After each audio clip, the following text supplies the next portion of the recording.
નમસ્કાર, હું છું દિવ્યા. શું તમે જાણો છો ને અમારી આ સિઝનમાં તમારું સ્વાગત છે. આપણે બધા સવારે ઉઠીને ચા અથવા તો દૂધ પીએ છીએ. કહેવાય છે કે દૂધ પીવાથી આપણા શરીરમાં પૂરતા કેલ્શિયમ મળી રહે છે. એમાં પણ ગાય અને ભેંસનું દૂધ પીવાથી શરીરમાં પ્રોટીન તથા વિટામિનની પૂર્તિ થાય છે. શું તમે ક્યારે એવા જાનવર વિશે સાંભળ્યું છે કે જેના દૂધમાં વિસ્કી, બિયર કે વાઇન કરતાં વધુ આલ્કોહોલ હોય?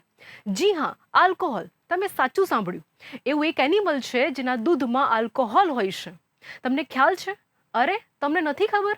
તો ચાલો જાણીએ એવું કયું પ્રાણી છે જેના દૂધમાં આલ્કોહોલ છે.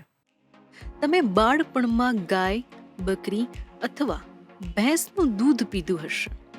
ગાય અને ભેંસનું દૂધ પીવાથી શરીરમાં પ્રોટીન તથા વિટામિનની પૂર્તિ થાય છે.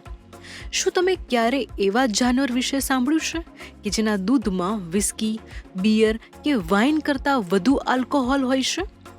જો તમે આ પ્રાણીનું દૂધ પીશો તો તમે નશામાં ઝૂમવા લાગશો. અહીંયા માદા હાથીની વાત કરવામાં આવી રહી છે. હાથણીના દૂધને 62% આલ્કોહોલથી ડિસ્ટેબિલાઇઝ કરી શકાય છે. આ વાત જાણીને તમને વિચાર આવતો હશે કે હાથણીના દૂધમાં આલ્કોહોલ કેવી રીતે હોઈ શકે? કહેવામાં આવે છે કે હાથી સૌથી વધુ શેરડીનું સેવન કરે છે.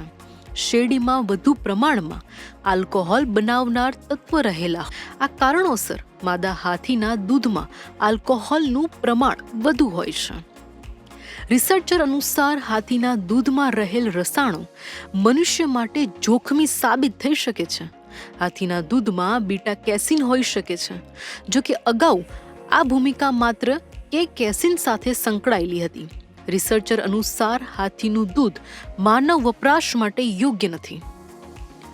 વિશ્વભરમાં હાથીઓની 3 અલગ અલગ પ્રજાતિઓ છે, જેમાં આફ્રિકન સવાના હાથી તેમજ એશિયન હાથીનો સમાવેશ થાય છે. વૈજ્ઞાનિકોના મતે લગભગ 50 લાખ વર્ષ પહેલા પૃથ્વી પર હાથીઓની 170 પ્રજાતિઓ હતી. હવે પૃથ્વી પર હાથીની માત્ર 2 જ પ્રજાતિઓ બચી છે.